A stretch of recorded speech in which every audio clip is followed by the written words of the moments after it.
বিৰতিৰ পাছতে লৈ আহিছো বিশেষ বুলেটিন ষ্টুডিঅ'ত মোৰ সৈতে আছে গীতাশ্ৰী কোকৰাঝাৰৰ বগৰীবাৰীত পথ দুৰ্ঘটনাত 7 জনৰ মৃত্যু বগৰীবাৰীৰ সাতাকুৰত সংঘটিত হৈছে এই ভয়ংকৰ পথ দুৰ্ঘটনা ভয়াবহ দুৰ্ঘটনাত এটি শিশুৰো মৃত্যু হৈছে দুৰ্ঘটনাত মৃত্যু হৈছে বাছখনৰ চালকৰ ইফালে গুৰুতৰভাৱে আহত হৈছে 18 গৰাকী যাত্ৰী যাত্ৰীবাহী বাছ আৰু মালবাহী ট্ৰাকৰ মাজতে সংঘৰ্ষ হয় মুখামুখিভাৱে মৃত্যুৰ সংখ্যা বৃদ্ধি পোৱাৰ এতিয়া আশংকা কৰা হৈছে আহতসকলৰ ভিতৰত আছে ট্ৰাকখনৰ চালক হেণ্ডিমেন আহতসকলক ধুবুৰী চিকিৎসালয়ত ভৰ্তি কৰা হৈছে আজি প্ৰতিমা বৰুৱা পাণ্ডেৰ 18 সংখ্যক মৃত্যু দিৱস সানমাৰীত সদৌ অসম ছাত্ৰ সন্থাই শ্ৰদ্ধাঞ্জলি অনুষ্ঠানৰ আয়োজন কৰিলে এই অনুষ্ঠানতে প্ৰদান কৰা হয় প্ৰতিমা পাণ্ডে বৰুৱা বঁটা বিশিষ্ট নাট্যশিল্পী পবিত্ৰ ৰাভালৈ আগবঢ়োৱা হৈছে এই বঁটা গোৱালপাৰাৰ পশ্চিম মাটিয়া অঞ্চলত নিশা হোৱা লাগিল খাদ্যৰ সন্ধানত বনাঞ্চলৰ পৰা ওলাই অহা হাতীৰ জাকে অতৰ্কিতে জনাঞ্চলত প্ৰৱেশ কৰি ঘৰসমূহ এফালৰ পৰা ভাঙিবলৈ আৰম্ভ কৰে নিশাই এক হোৱাদুৱাময় পৰিস্থিতিৰ সৃষ্টি হয় অঞ্চলটোৰ কেইবাখনো গাঁৱত নিশা গৃহস্থ হৈ থকা সময়তে হাতীৰ জাকটোৱে ঘৰ ভাঙিবলৈ ধৰাত আতংকিত হৈ পৰে গঞা ঘৰৰ ভিতৰত আবদ্ধ হৈ পৰে শিশু বয়োজ্যেষ্ঠ মহিলা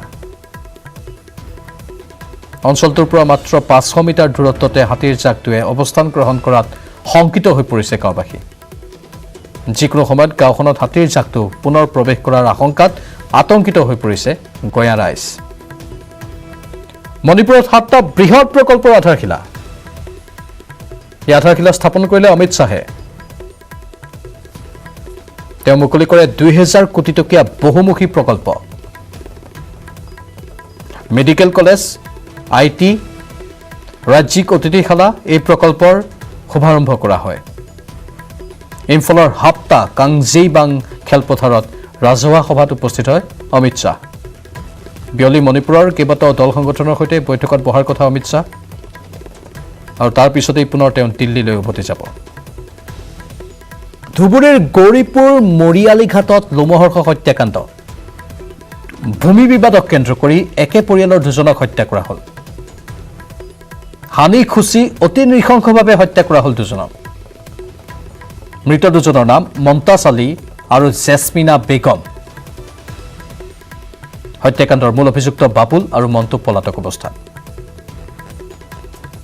ঘটনাস্থলীত উপস্থিত ধুবুৰী আৰক্ষী সমগ্ৰ ঘটনাৰ তদন্ত আৰম্ভ কৰিছে আৰক্ষীয়ে এই ঘটনাক কেন্দ্ৰ কৰি সমগ্ৰ অঞ্চলটোতে চেপা উত্তেজনা অব্যাহত আছে ৰাজ্যৰ বিৰোধী দলপতিৰ মৰ্যাদা হেৰুৱালে দেৱব্ৰত শইকীয়াই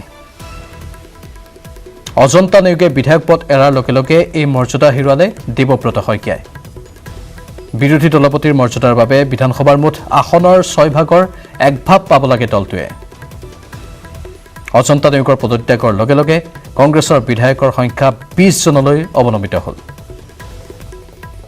বিৰোধী দলপতিৰ বাবে বিধায়কৰ ন্যূনতম সংখ্যা হ'ব লাগে 21 গৰাকী বিৰোধী দলপতিৰ পদমৰ্যাদা কেবিনেট মন্ত্ৰীৰ সমপৰ্যায়ৰ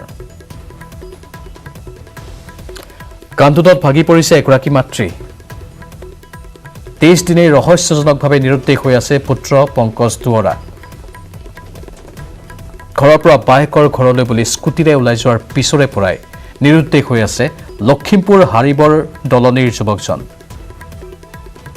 পৰিয়ালৰ লোক আৰক্ষীৰ কাষ চাপিছে যদিও কোনো সংসূত্ৰ উলিয়াব পৰা নাই যুৱকজনৰ পুত্ৰ নিৰুদ্দেশ হোৱাৰ পিছৰে পৰাই অকলশৰীয়া মাতৃয়ে চকু পানী টুকি বাট চাইছে পুত্ৰ ঘূৰি অহালৈ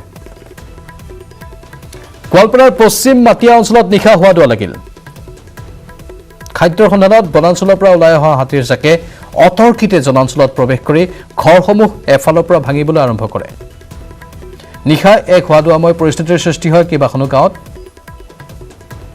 নিশা গৃহস্থ হৈ থকা সময়তে হাতীৰ জাকটোৱে ঘৰ ভাঙিবলৈ ধৰাত আতংকিত হৈ পৰে গঞা ঘৰৰ ভিতৰতে আবদ্ধ হৈ পৰে শিশু বয়োজ্যেষ্ঠ মহিলা অঞ্চলটোৰ পৰা মাত্ৰ 500 মিটাৰ দূৰত্বতে হাতীৰ জাকটোৱে অৱস্থান গ্ৰহণ কৰাত শংকিত হৈ পৰিছে গাঁওবাসী যিকোনো সময়ত গাঁওখনত হাতীৰ জাকটো পুনৰ প্ৰৱেশ কৰাৰ আশংকাত আতংকিত হৈ পৰিছে গঞা ৰাইজ।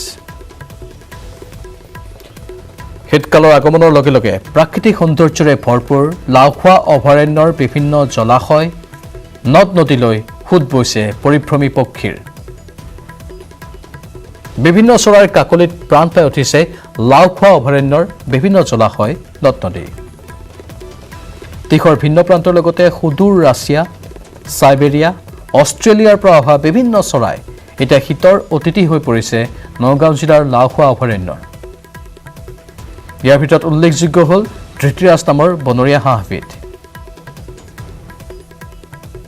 ধৃতিৰাজ বিশ্বৰ আটাইতকৈ দীঘলীয়া সময় ধৰি আৰু সৰ্বোচ্চ উচ্চতাত পৰিভ্ৰমণ কৰা চৰাইসমূহৰ মাজত অন্যতম।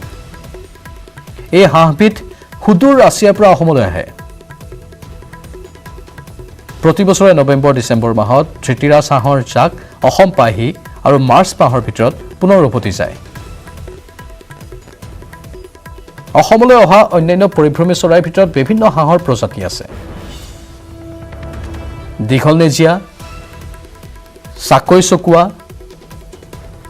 কলিমুৰি হাঁহ, খন্তীয়া হাঁহৰ লগতে বগা বালিমাহী, বগাধেৰা, বৰবালি বগুৱা, লৰিয়তী, ৰামপৰা, গলমনিকা নাচনি আদি উল্লেখযোগ্য। আনহাতে এই পৰিভ্ৰমী চৰাইক চোৰাং চিকাৰীৰ পৰা ৰক্ষা কৰিবলৈ লাওখোৱা অভয়াৰণ্যৰ বনৰক্ষী লৈছে বিশেষ পদক্ষেপ। গোৱালপাৰাৰ জলেশ্বৰৰ শ শ বিঘা খেতিপথাৰ পৰিণত হৈছে এতিয়া মৰুভূমিত। চিলাৰ ভিটা মথাউৰি ছিগাৰ ফলত বালিৰে পোত খাইছে জলেশ্বৰ অঞ্চলৰ বিস্তৰ খেতিপথাৰ। বিগত 6 জুলাইত বানপানীৰ প্ৰবল সোঁতত চিলাৰ ভিটা মথাউৰি ছিগি যোৱাৰ ফলত বহু অঞ্চল প্লাবিত হোৱাৰ লগতে বহু ঘৰ দুৱাৰ পানীৰ সোঁতে উটুৱাই লৈ গৈছিল। তাৰ পিছতে বালিয়ে পুতি পেলালে অঞ্চলটোৰ খেতিপথাৰ, যাৰ বাবে এতিয়া মূৰে কপালে হাত দিব লগা হৈছে অঞ্চলটোৰ কৃষকসকলে। বিশ্ব ঐতিহ্য ক্ষেত্ৰ কাজিৰঙা ৰাষ্ট্ৰীয় উদ্যানলৈ আগমন ঘটিছে দেশী বিদেশী পৰিভ্ৰমী চৰাইৰ। ৰাষ্ট্ৰীয় উদ্যানখনত থকা প্ৰায় 92টা জলাশয়ত বিভিন্ন প্ৰজাতিৰ চৰাইয়ে কৰা জলকেলি হৈছে পৰ্যটকৰ অন্যতম আকৰ্ষণ। উদ্যান কৰ্তৃপক্ষই সদৰি কৰা তথ্য অনুসৰি কাজিৰঙাত স্থায়ীভাৱে বসতি কৰা মুঠ চৰাইৰ প্ৰজাতিৰ সংখ্যা হৈছে 440 বিধ। আনহাতে পৰিভ্ৰমী চৰাইৰ অন্যতম পচন্দৰ স্থান হিচাপে চিহ্নিত হৈছে উদ্যানখন। শীতৰ সময়ত মুঠ 55 বিধ বিভিন্ন প্ৰজাতিৰ চৰাইৰ আগমন ঘটে কাজিৰঙালৈ। প্ৰধানকৈ শীতপ্ৰধান দেশৰ পৰা কাজিৰঙালৈ আহে জাকে জাকে চৰাই। দক্ষিণ ইউৰোপৰ কিৰ্গিস্তান, দক্ষিণ চাইবেৰিয়া, জাপানৰ উত্তৰ পূব অংশ, উত্তৰ পূব ৰাছিয়াৰ পৰা আহে সৰ্বাধিক পৰিভ্ৰমী চৰাই। সমানে দক্ষিণ ইউৰোপ, ইথিঅ'পিয়া আদিৰ ঠাইৰ পৰাও 7 সাগৰ 13 নদী পাৰ হৈ কাজিৰঙালৈ আহে বহু পৰিভ্ৰমী চৰাই। প্ৰধানতঃ হাঁহজাতীয় বিভিন্ন চৰাই অক্টোবৰত আহি মাৰ্চ মাহ পৰ্যন্ত কাজিৰঙাত থকা পৰিলক্ষিত হয়। ইয়াৰ ভিতৰত ধৃতিৰাজ, মালাৰ্ড, ৰাজহাঁহ, নৰ্টাৰ্ণ পিনষ্টেইল আদি উল্লেখনীয়। উদ্যানখনৰ চহলা, কাঠপাৰা, কাৰাচিং, ডুংগা, ৰৌমাৰী, গৰৈমাৰী, পতাহী হৈছে চৰাই চোৱাৰ অন্যতম ঠাই। সাধাৰণতে ভাৰতীয় পৰ্যটকে কেৱল চৰাইৰ বাবে কাজিৰঙালৈ নাহিলেও বিদেশী বহু পৰ্যটকে কেৱল চৰাই চাবলৈকে আহে কাজিৰঙালৈ। আৰু ইয়াৰ লগে লগে এতিয়াৰ বাতৰিৰ পৰা গীতাশ্ৰীৰ সৈতে মই প্ৰাঞ্জলে বিদায় লৈছোঁ। নমস্কাৰ।